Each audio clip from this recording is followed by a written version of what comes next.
وقال تعالى إن الله وملائكته يصلون على النبي يا أيها الذين آمنوا صلوا عليه وسلموا تسليما اللهم صل على محمد وعلى آل محمد كما صليت على إبراهيم وعلى آل إبراهيم إنك حميد مجيد اللهم بارك على محمد وعلى آل محمد كما باركت على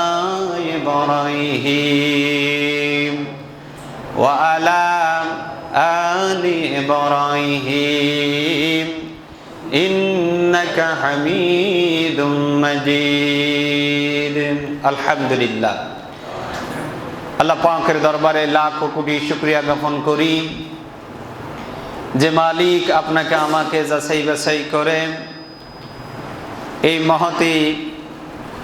মহতি জলসায় আমাদেরকে বসার তৌফিক ইনায়েত করেছেন সেই মালিকের দরবারে শুকরিয়াতান বলি আলহামদুলিল্লাহ। অসংখ্য দরুদ প্রেরণ করি সৈয়দুল মুরসালিন সৈয়দুল সাকালাইন যার সুপারিশ ছাড়া কেউ জান্নাতে যেতে পারবে না সেই নবীর উপরে দরুদ শরীফ পড়ি সাল্লাল্লাহু আলাইহি ওয়াসাল্লাম। সম্মানিত হাজিরিন, মাহে রমাদান মাস চলছে। বিশেষ করে তাবলিগি প্রোগ্রামে কি আলোচনা করা হয় আমি পূর্ব থেকে এ বিষয়ে অবগত না, তবে মাহে রমাদান যেহেতু এখন চলে, এই রমাদান কেন্দ্রিক আলোচনা করলে মানুষের উপকার হবে, কথা ঠিক কিনা? নিশ্চয়ই আমাদের উপকারের জন্য এই প্রোগ্রাম। রমাদান কেন্দ্রিক খতিব সাহেবরা আপনাদেরকে দিক নির্দেশনা দিয়েছেন। নতুন কোনো আলোচনা আসলে আমাদের জানা নাই বা আমরা করতেও পারবো না। ওই কিছু পুরনো কথাই, আগের কিছু পুরনো কথাই আপনাদেরকে স্মরণ করে দেওয়া, এটাই শুধুমাত্র। ভাইরা আমার, আল্লাহ পাক রব্বুল আলামিন পবিত্র কোরআনের মধ্যে বলতেছেন, কুতিবা আলাইকুমুস সিয়ামু কামা কুতিবা আলাল্লাযীনা মিন ক্বাবলিকুম লাআল্লাকুম তাত্তাকুন। আল্লাহ পাক রব্বুল আলামিন পবিত্র কোরআনুল কারীমের মধ্যে আল্লাহ ঘোষণা করেন, আমি রমাদানের রোজাকে তোমাদের উপরে ফরজ করে দিয়েছি। রমাদানের রোজা আল্লাহ আমাদেরকে ফরজ করে দিয়েছেন। কুতিবা আলাল্লাযীনা মিন ক্বাবলিকুম, তোমাদের পূর্ববর্তী যত মানুষ ছিল আমি তাদের উপরেও ফরজ করে দিয়েছিলাম। লাআল্লাকুম তাত্তাকুন, অবশ্যই তোমরা তাকওয়া অর্জন করতে পারবে। আল্লাহ বলে দিয়েছেন লাআল্লাকুম তাত্তাকুন। লাআল্লাহ শব্দের আবিধানিক অর্থ হলো সম্ভবত, কিন্তু যখন আল্লাহ বলে তখন এটার অর্থ আর সম্ভবত হয় না, তখন অর্থ হয় অবশ্যই নিশ্চয়ই তোমরা তাকওয়া অর্জন করতে পারবে। তাকওয়াটা কি? তাকওয়া হলো আল্লাহর ভয়। তাকওয়া কি? তাকওয়া শব্দের অর্থ হলো আল্লাহর ভয়। ভয় শব্দের আরো আরবি শব্দ আছে, যেমন খৌফুন মানেও ভয়। খৌফ হলো এমন ভয় যে ভয়ের মধ্যে মোহাব্বত থাকে না। যেমন মানুষ যে আসামি সে পুলিশকে ভয় করে, করে কি করে না? সাধারণ আমরা সবাই সাপকে ডরাই না? যদি রাস্তার ভিতরে সাপ দেখেন আপনি দৌড় দিবেন না? দৌড় দিবেন। তা আমরা সবাই আমাদের বাপ মারে ডরাই না? এখন এই ডর আর বাপ মাকে ভয় পাওয়ার মধ্যে কি মহব্বত আছে না? কিন্তু সাপরে ভয় পাওয়ার মধ্যে কি মহব্বত আছে? আমরা আল্লাহকে ভয় পাই, আবার আল্লাহকে আমরা মহব্বত করি। তাকওয়া হলো ওই ভয়ের নাম যে ভয়ের মধ্যে মহব্বত আছে। কি আছে? মহব্বত আছে। আল্লাহর মহব্বত, ভালোবাসা আপনার ভিতরে আমার ভিতরে না যদি থাকে, আমরা পূর্ণ মুমিন হতে পারবো না। কথা ঠিক কিনা? ভাইরারে আমার, আল্লাহ বলে দিলেন রোজা রাখলে আমরা তাকওয়া অর্জন করতে পারব। রোজা আমাদেরকে তাকওয়া অর্জন করা শিখায়। আমাদের জীবনে কত বছর আমরা রোজা রাখি?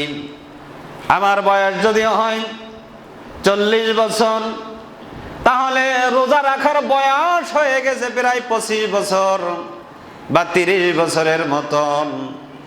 রোজা রাখলাম 25 বছর থেকে 30 বছর, কিন্তু আমরা তাকওয়া অর্জন করতে পারি না।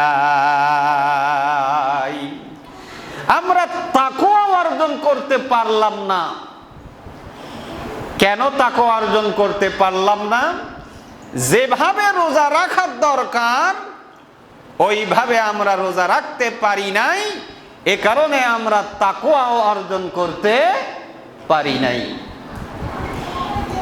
একটা কথা আপনারা মনে রাখবেন, আমরা এখানে যারা আছি সবাই আমরা মনে রাখব, বিষয়টাও হলো যে ঈমান আপনাকে, যে আমল আপনাকে খারাপ কাজ থেকে ফিরাইয়া রাখে না, ওই ঈমান কখনো আপনাকে জান্নাত পর্যন্ত নিতে পারবে না।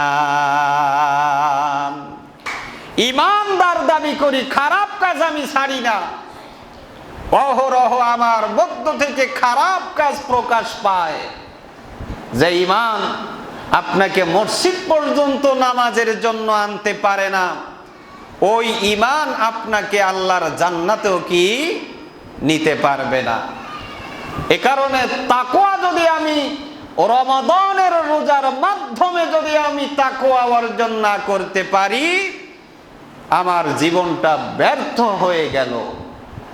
ভাইরা আমার, আসুন রমাদানের কিছু আমলের কথা আপনাদেরকে বলে যাই, যে আমলগুলো করলে পরে আল্লাহর কাছে আমরা তাকওয়া অর্জন করতে পারব। 1 নম্বর যে আমলটা আমরা করব সেটা হলো, আমরা রমাদান পেয়েছি, এই রমাদান মাসে বেশি বেশি করে কোরআন তেলাওয়াত করব তো ইনশাআল্লাহ। কোরআন তেলাওয়াত যারা করে, যে ব্যক্তি কোরআন তেলাওয়াত করে সে যেন আল্লাহর সাথে কথা বলে। কার সাথে কথা বলে বলেন তো? কোরআন কার বাণী? এর মধ্যে ভুল আছে? আপনি কোরআন, আল্লাহ পাক রব্বুল আলামিন কোরআন নাজিল করলেন, কোরআনের ভিতরে ৬,২৩৬টা আয়াত রয়েছে। এই আয়াতগুলো আপনি পড়ে কোনোদিন দেখলেন না।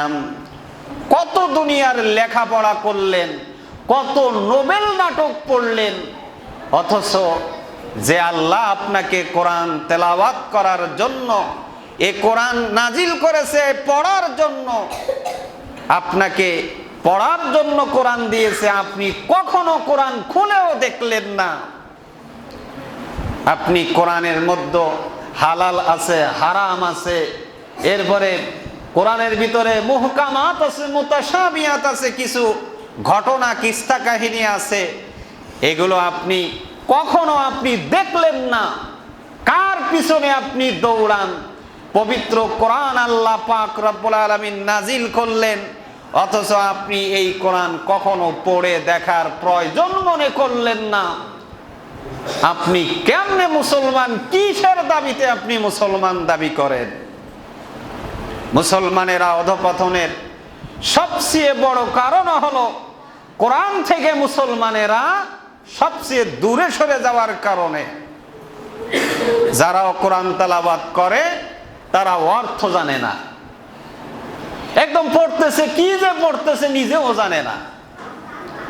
এদেশের মানুষ হুজুকে আমল করে, অথচ আল্লাহ বলছে আমিলাতুন নাসিবা তাসলা নারান হামিয়া, আমলকারী আমল করতে করতে ক্লান্ত হয়ে যাবে, এরপরেও তিনি জাহান্নামে যাবে। কোরআন তেলাওয়াত করলে প্রত্যেক অক্ষরে অক্ষরে নেকি, এ কথা সত্য, কিন্তু পবিত্র কোরআনের যদি অর্থ সহ আপনি তেলাওয়াত না করেন, কোরআনের হক আদায় হবে না, কোরআনের হক আদায় হবে না। আপনাকে সর্বপ্রথম যে কাজটা করতে হবে, আজকে থেকে আপনি ইচ্ছা পোষণ করেন যে এই মাহে রমাদানে একেবারে পবিত্র কোরআনের একেবারে A to Z আমি অর্থ সহ তেলাওয়াত করব। পারবো তো ইনশাআল্লাহ? ভাইরানে আমার, 2 নম্বর যে আমল আমরা করব সেটা হলো সালাতুত তারাবি। সালাতুত তারাবি আমরা এই রমাদান মাসে আদায় করব। করব কি করব না? সালাতুত তারাবি বললেন যে হুজুর তাহলে রোজা রাখার কথা তো বললেন না। রমাদানের মূল উদ্দেশ্যই তো রোজা, এই কারণে রোজার কথাটা, সিয়ামের কথাটা বললাম না, কারণ এটা ছাড়া তো আর কোনো কিছু আমলই নাই। অনেকে সিয়াম রাখে, সিয়াম সাধনা করে, কিন্তু তারাবির নামাজ পড়ে না। আছে কি আছে না? তারাবির নামাজ বিভিন্ন অজুহাত, মানুষের হাত হলো 3টা, কয়টা? ডান হাত, বাম হাত, আরেকটা হলো কি? অজুহাত। তারাবির নামাজ কয় এটা তো সুন্নাহ, তারাবির নামাজ সুন্নাতে মুআক্কাদা, এটা বলে মনে করে যে তারাবির নামাজ না পড়লে রোজার কোনো সমস্যা হবে না। আদৌ সমস্যা হবে না, কিন্তু আপনি অনেক কিছু হারিয়ে ফেললেন। আল্লাহর নবী বিশ্ব নবী বলেন, মান কামা রমাদান ঈমানান ওয়া ইহতিসাবান গুফিরা লাহু মা তাকাদ্দামা মিন যামবিন। আল্লাহর নবী বলেন, যে ব্যক্তি দাঁড়ায়া দাঁড়ায়া রমাদান মাসে তারাবির সালাত পড়ল, কিয়ামুল লাইল করল, তার পিছনে যত গুনাহ আছে আমার আল্লাহ মাফ করে দেয়। সুবহানাল্লাহ। তারাবির নামাজের কারণে আপনার জীবনের গুনাহ কি হইতেছে? মাফ হয়ে যাইতেছে। যদি কোনো ব্যক্তি ইমামের পিছনে শুরু থেকে শেষ পর্যন্ত তারাবির নামাজ আদায় করে, সারা রাত দাঁড়ায়া দাঁড়ায়া নামাজ পড়ার সওয়াব আমার আল্লাহ আমলনামায় লিখে দেয়। সুবহানাল্লাহ কইতেন না ভাইরা আমার? এ কারণে তারাবির নামাজ আমরা জামাতের সাথে পড়ার চেষ্টা করব। আর যদি জামাতও না পড়তে পারি, তারাবির নামাজ ছাড়ব, একা একা করলেও আদায় করে নিবেন। তাহলে দ্বিতীয় আমল পাইলাম যে তারাবির নামাজ এই মাহে রমাদানে আদায় করব ইনশাআল্লাহ। করব তো ইনশাআল্লাহ? 3 নম্বর হলো, যারা একটু ধনী আছেন, যারা একটু বড় লোক, টাকা পয়সা আছে, এটা তারা আমল করতে পারবে। রমাদান মাসে যদি কেউ উমরা করে, আল্লাহর রাসূল বলেছেন, যে ব্যক্তি রমাদান মাসে উমরা করলো সে যেন আমার সাথে হজ করলো। সুবহানাল্লাহ। একটু জোরে বলি সুবহানাল্লাহ। রমাদানে উমরা রাসূলের সাথে হজ করার সমতুল্য সওয়াব। আপনি হজ করেন, উমরা করেন, হজ আর উমরা করলে 2টা জিনিস থাকে না। কয় জিনিস থাকে না?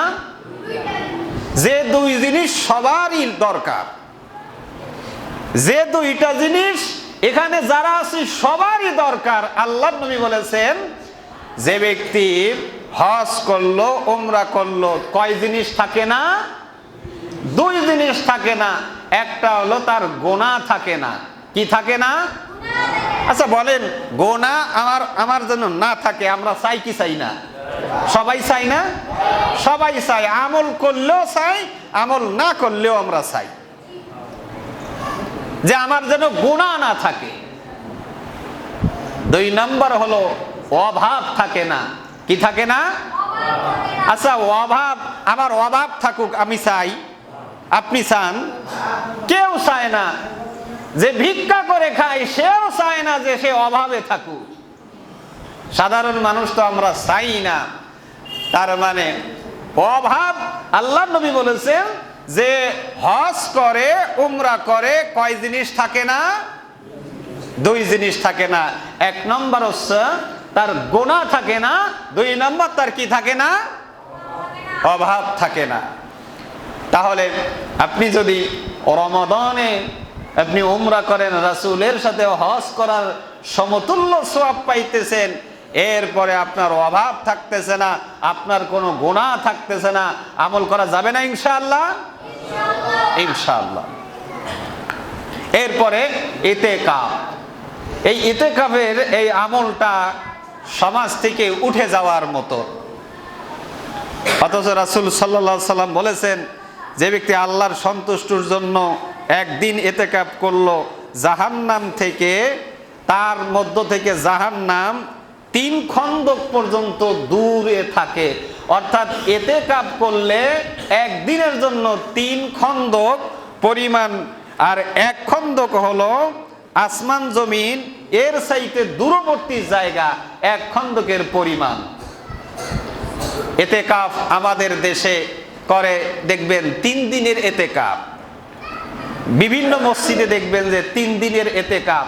3 দিনের কাপ আপনি 1 ঘন্টার জন্য ইতিকাফ করলে হবে, কিন্তু সুন্নাহ হলো কয় দিন? 10 দিনের ইতিকাফ। এরপরে আরেকটা ইতিকাফ নিয়ে আমাদের দেশে একটা কুসংস্কার আছে, মহিলারা বাড়ি ইতিকাফ করে। বাড়ি কখনো ইতিকাফ নয়, মসজিদে ইতিকাফ করতে হবে, পুরুষ হোক আর কি মহিলা হোক। এখন রমাদান মাসে আপনারা দেখবেন বিভিন্ন মিডিয়াতে কিছু বেদাতি মৌলবীরা বসে বসে ওখানে ফতোয়া দিবে। এই বেদাতি মৌলবীদের ফতোয়া শোনা যাবে না। বলবেন হুজুর আমরা বেদাতি কেমনে বুঝবো? বেদাতি কোনটা আর কোনটা সহি এটা আমরা কেমনে বুঝবো? দালিলিক কথা এটা বোঝার জন্য বেশি যোগ্যতার দরকার হয় না। এ কারণে ইতিকাফ করতে হবে কোন জায়গায়? কয় দিন? 10 দিন। একদিন যদি ইতিকাফ করলে এত সওয়াব, তাহলে 10 দিন ইতিকাফ করলে কত সওয়াব? ইতিকাফ দেখা যায় যে আমরা টাকা দিয়ে ইতিকাফ করার জন্য মানুষ ভাড়া করে আনি, যে মহল্লায় একজন মানুষকে ইতিকাফ বসায় দেয়, এরপরে চান্দা তুলে উনারে দেয়। এমনটা করা যাবে না বা এমনটা করব না, স্বইচ্ছায় আমরা ইতিকাফ করব ইনশাআল্লাহ। এরপরে সাদাকাতুল ফিতর, সাদাকাতুল ফিতির আমরা আদায় করব। রমাদান মাসের শেষের দিকে এসে সাদাকাতুল ফিতির আমরা আদায় করব, যে সাদাকাতুল ফিতিরের কারণে আমার রোজার ভুল ত্রুটি আল্লাহ পাক রব্বুল আলামিন ক্ষমা করবে। এই যে আমলগুলো বললাম, এই আমলগুলো সবাই মিলে যদি আমরা করতে পারি সওয়াব আছে না নাই? প্রতিযোগিতা করবেন। ওয়াসারিউ ইলা মাগফিরাতিন মির রাব্বিকুম, আল্লাহ বলছেন তোমরা দৌড়াও। দৌড়াইতে বলতেছে আল্লাহ। প্রতিযোগিতার দৌড়ানো কি? দৌড়াইলে এটা কি প্রতিযোগিতা না? হাঁটলে স্বাভাবিকভাবে মানুষ হাঁটে। আল্লাহ বলছে তোমরা দৌড়াও। কোন জায়গা দৌড়াও? মাগফিরাতের দিকে, ক্ষমার দিকে তোমরা দৌড়াও। সুবহানাল্লাহ। আল্লাহর কাছে জিজ্ঞাসা করি, আল্লাহ মাগফিরাতের দিকে দৌড়াইলে, ক্ষমার দিকে দৌড়াইলে তুমি কি দিবা? আল্লাহ বলছে আমি তোকে জান্নাত দিব। সুবহানাল্লাহ। উইদ্দাত লিল মুত্তাকিন, এই জান্নাত আমি মুত্তাকিদের জন্য রেখে দিয়েছি। সুবহানাল্লাহ। রোজা রাখলে সে মুত্তাকি হয়, আর ভালো কাজের প্রতিযোগিতা করলেও আল্লাহ মুত্তাকিদের খাতায় আমার নাম লিখে দেয়, আর আমার জায়গা হবে জান্নাতে। রমাদান মাসে আমরা এই আমলগুলো বেশি বেশি করবো ইনশাআল্লাহ। আরো কিছু আমল পাশাপাশি করতে পারি, যেমন ইস্তেগফার, বেশি বেশি ইস্তেগফার করব। বিশেষ করে সাইয়্যিদুল ইস্তেগফার, আল্লাহুম্মা আনতা রাব্বি লা ইলাহা ইল্লা আনতা খালাকতানি ওয়া আনা আবদুকা ওয়া আনা আলা আহদিকা ওয়া ওয়া'দিকা মাস্তাতাতু আউযু বিকা মিন শাররি মা সানাতু আবুউ লাকা বিনি'মাতিকা আলাইয়া ওয়া আবুউ বিযামবি ফাগফিরলি ফাইন্নাহু লা ইয়াগফিরুয যুনুবা ইল্লা আনতা। এটার নাম কি? সাইয়্যিদুল ইস্তেগফার। হাদিসের ভিতরে আছে, আল্লাহ রাসূল বলেছেন, এই সাইয়্যিদুল ইস্তেগফার যদি কেউ রাতের বেলায় পড়ে, কোন বেলায়? রাতের বেলায় পড়ে, এই রাতে মারা গেলে সে জান্নাতি। সুবহানাল্লাহ। আবার যদি এই সাইয়্যিদুল ইস্তেগফার কেউ যদি দিনের বেলায় পড়ে, এই দিনে মারা গেলে সে জান্নাতি। সুবহানাল্লাহ। আমল করব তো ইনশাআল্লাহ। এখানে দেখেন অনেকে বেদাতি তওবা আছে, যে আস্তাগফিরুল্লাহ রাব্বি মিন কুল্লি যামবি, অনেকে দেখবেন পড়ে আস্তাগফিরুল্লাহ রাব্বি, এই রাব্বি মিন কুল্লি যামবি এই আলফাজে কোনো ইস্তেগফার নাই। সেদিন মসজিদে বলছিলাম, এক মহিলা আমাকে বলতেছে যে হুজুর, আমরা তো এতদিন এই ইস্তেগফারই করে আসছি, রব্বি মিন কুল্লি যামবি।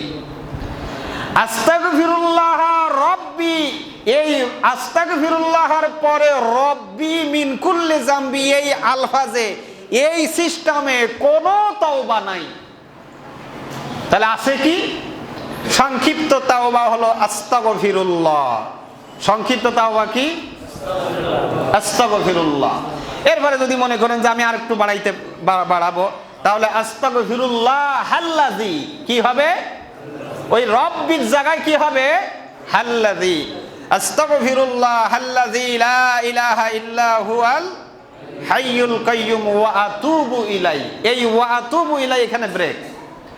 যারা এটা আমল করে তারা আবার এর সাথে আরেকটা লেস লাগাইছে, লা হাওলা ওয়ালা কুওয়াতা, এর সাথে আর তারা লেস লাগাইছে। তওবার সাথে লা হাওলার আমলের সাথে কোনো কি নাই, সম্পর্ক নাই। তওবা আলাদা, লা হাওলার আমল কি স্পেশাল আরেকটা আমল।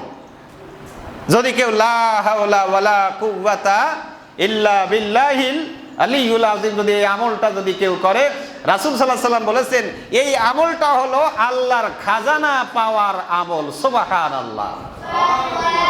আমরা লা হাওলা ওয়ালা কুওয়াতা এই আমল করতে পারবো, কিন্তু যখন আপনি ইস্তেগফার পড়বেন, ইস্তেগফার করবেন, ওই সময় লা হাওলা এইটা বলবেন না।